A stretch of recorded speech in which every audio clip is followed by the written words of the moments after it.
Hi guys, welcome to Ghost Boys Part 5. We are starting on page 105 today. And we found out who the other ghost boy was. It's Emmett Till, who was killed in 1955. We don't have much detail about his death in the book yet. But if you've done any research, it was pretty gruesome and not fair at all. We've had more interaction between Jerome and Sarah. The officer who killed Jerome, that's his daughter. So trying to figure out why she can see them and what role she has. And the other ghost boy, Emmett, is insisting that Jerome should be helping Sarah. Yep, so that's kind of where we are. And we're going to start this chapter called Me and Sarah, which is still at the preliminary hearing where they're kind of interviewing that officer who shot Jerome and asking if he thought he was a child, since he was a child and he wasn't very tall and all of that. The preliminary hearing has a recess. Funny, like the judge and lawyers are going to play outside, dodgeball, flag football. It's just a day, but the hearing feels like forever. It's awful being talked about. Ma weeps, Grandma whispers mercy. Pop twists his fist in his palm. Lawyers in blue suits fight. Except for a slight narrowing of her eyes, the judge's expression never changes. Officer Moore's wife is in the courtroom. Kim isn't. I'm glad. Outside, thousands of protesters stomp and shout in the streets. Some chant, no justice, no peace. They carry signs like justice for Jerome, Black children's lives matter, stay woke, is my son next? Police have helmets and plastic shields. Several sit on horses. NBC, ABC, Fox all have vans with antennas and slick-dressed reporters yakking to microphones. Ma, Pop, and Grandma are escorted home by Uncle Manny and Reverend Thornton. Today it's easier being in Sarah's room than anywhere else. Visiting Sarah cuts through the loneliness. Sometimes she speaks to me. Sometimes she knows I want to be quiet. She wants to be quiet too. Protesters picket outside her house. Sarah keeps her windows closed. Her world is upended. I get that. Sarah is almost as messed up as me. How come you, not your dad, sees me? Sarah doesn't answer. Her whole body shakes. I'd be freaked out too if I had doubts about my pop. Emmett says I'm supposed to help you, she says, balling her hands into fists. Why I listen to him, I don't know. I think a white man killed him too. A cop? I don't know.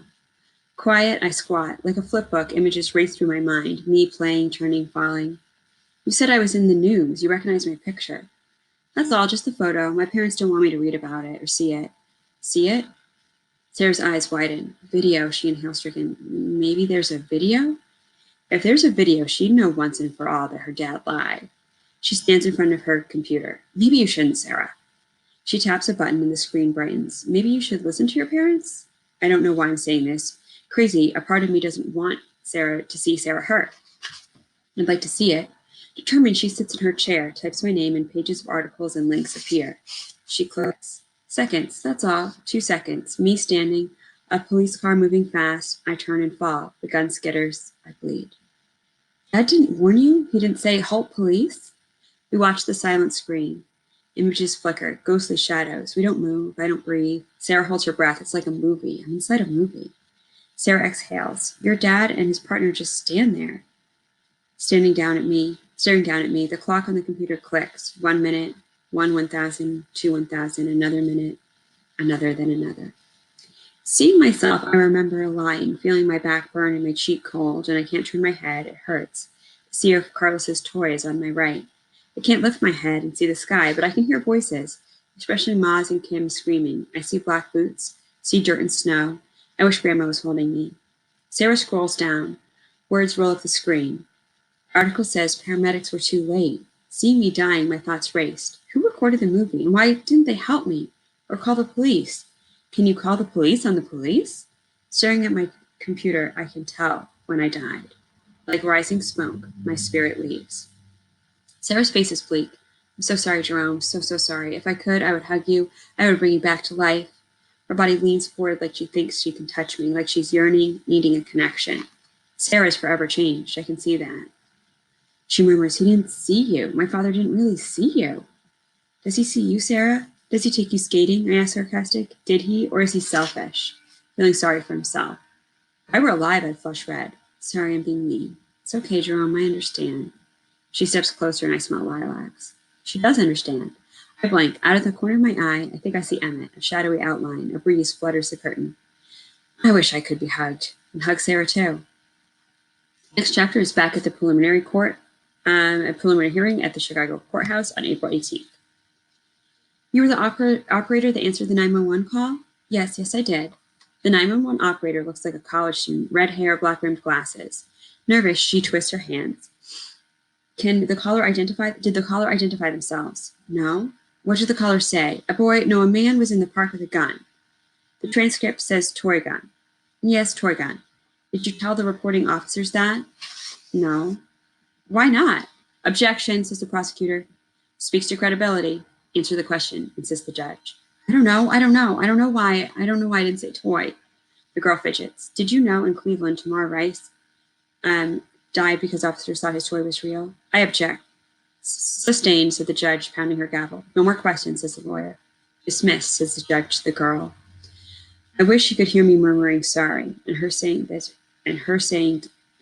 toy would not have made a difference. Next chapter, civil rights. Sarah's school is much better than mine. I mean, much better than my old school. Her school has trees and a track and basketball gym and football field. My school has a chain link fence and concrete where I ran and played hoops. Her school is mainly white kids. Mine was mainly black and Hispanic. Her school has a library with computers. Mine doesn't even have a librarian. Being dead, I see places I never saw before, see homes that are not high-rise projects, schools better than I ever imagined. Who knew there were schools with computer and science labs, libraries with fluffy pillows and couches? I wouldn't have minded going to Sarah's school. If I'd gone to Sarah's school, I never would have been late or faked being sick.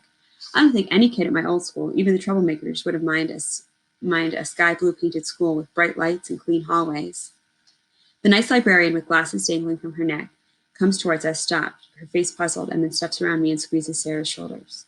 Shouldn't you be in class, Sarah? Sarah doesn't answer. Are you all right? The librarian, Miss Penny, her name tag reads, encourages Sarah to sit. I'll call the principal's office and let her know you're here. No, wait. Miss Penny plops down in the kid-sized chair. She leans forward. Do you want a counselor? I can call Mr. Stevens. No, I just want to sit. Miss Penny leans back. Sit as long as you need. How about forever? Miss Penny pats her hand. You're hungry, I think. Bored. Sarah can't help but giggle, and I feel lighthearted. I haven't heard laughter in a long time.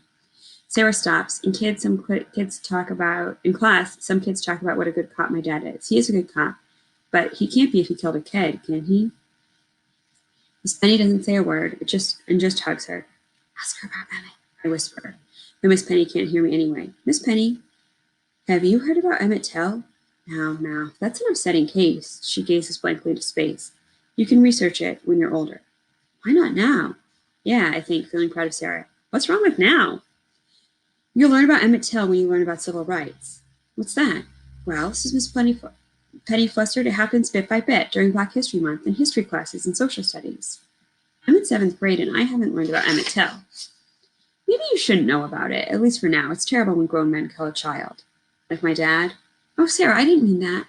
But it's true, I holler in the librarian's ear. It's terrible when a man kills a child. Sarah looks at me. Then she looks at the librarian. Jerome died in the city, Chicago, the same city where Emmett was born.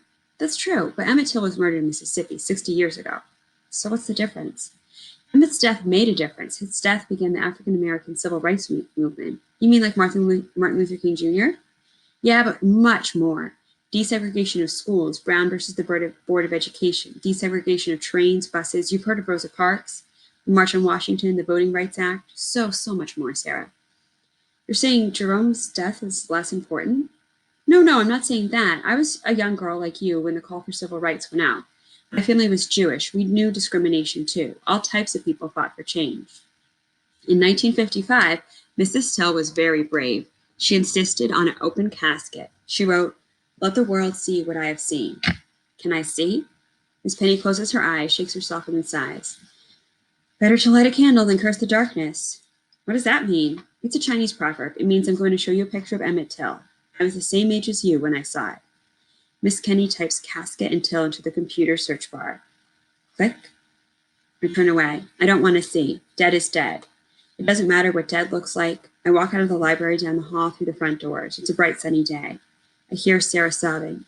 Oh, over and over again. Next chapter is called Wandering. The leaves are budding. I walk, and it feels like walking. I roam, going nowhere. Why am I still here, yet not here? I walk among people, invisible and people still make space for me. Like the weight of my air is tangible. Oh, we know that word. Real. Dead, I walk while living people talk, laugh, make plans. Emmett walks beside me, just like that, bam. Not here, then here, next to me. He smiles and I want to hit him. I don't want to know what a 60-year-old ghost. I don't want to know a 60-year-old ghost. Maybe if I waited, I want to go home, but maybe home isn't home anymore. Maybe if I waited, I'd see my family become happier without me. I don't want to wait that long. I don't want to feel myself being missed less and less. What will happen? I hope not. Will it happen? I hope not. I hope so. I don't want Ma, Pop, and Grandma and Kim to be unhappy forever because of me. I move faster and faster. I'm like smoke in the wind. If I was alive, I'd be jogging, running. Emmett is keeping up. I'm angry and angrier. Stop bothering me, I shout. Go away, leave me alone. I stop abruptly. If we were alive, me and Emmett would crash into each other. Why were you killed? I holler. Right. Why? Another ghost walks ahead, dipping side to side, swaying. He's graceful, fly, hip, wearing a gray hoodie. Who's that? I asked. Killed about 6 years ago in Florida. Hey, kid! I yell, hey! He keeps walking. Bebopping ahead of me. All I can think is Peter Pan sucks. I do want to grow up. Preliminary hearing, Chicago Courthouse, April 18th. Sarah's father is called back to the stand. He looks sharp in his uniform, but he also looks beat down and weary. The sides of his mouth droop. His eyes are rimmed red. I almost feel sorry for him. I stand in the back near double doors. I want to flee, but I can't help myself, so I stay. Emmett's missing. Sarah sits next to her mom. I stare at the back of her head, at her brown hair, thinking, look at me, look at me. She doesn't turn. Ma rests her head on Pop's shoulder. Grandma weeps quietly, huge tears dampening her face. The prosecutor moves close, face to face with Officer Moore. Did you announce yourself? Did you say police? No. Did you order Jerome Rogers to put down the gun? No. To raise his hands? No. Did you fire from the police cruiser before it had time to come to a complete stop? I don't know. Yes or no? I guess so. Officer Moore looks down like the answer is written on his hand, yes and no. Yes. He looks straight at the lawyer. He was waving his gun. The police car is a coffin. I had to react. Did you react when Jerome Rogers lay wounded on the ground? Did you render aid? No. CPR? Objection! Shouts the defense lawyer. Sustained, responds the judge. Call 911. The prosecutor persists. Objection. Sustained. Counselor, I'll cite you for contempt. Sorry, Your Honor, just seeking clarification on the unconscionable lack of aid. Objection, roars the defense. Before the judge bangs her gavel, Officer Moore answers hoarsely, no, I didn't give any aid. The room erupts, chaos. Sarah and her mom hold tight to each other. Ma shudders and collapses into Pop. Pop tries to hold her upright. I can tell she's trying to be strong, trying to calm Ma and Grandma, just like I always do. He's trying to be strong. Three good things can't be said. Can't fix what's wrong like I used to with Grandma. Court is adjourned. Tomorrow, 9 a.m. We begin again tomorrow. Angry bursts swirl like a hurricane. Sarah buries her face in her mother's lap. I can't help Grandma, Ma, or Pop. I walk out and disappear. Carlos. Since January, Grandma walks Kim to school. Carlos meets them on the steps and walks Kim inside. After school, Carlos walks them home. For months, they walk. It's a ritual. Carlos is a good big brother. He isn't me, but he's better than no one. Both Grandma and Kim have lost weight. Grandma seems so much older and Kim barely smiles except when Carlos makes jokes, or gives her pictures, or gives like a stick of gum, a purple lollipop. Sometimes Carlos does cartwheels and Kim giggles. He tells her about San Antonio. Always sun, never snow, the sky is wide open and blue. No skyscrapers, not like Chicago.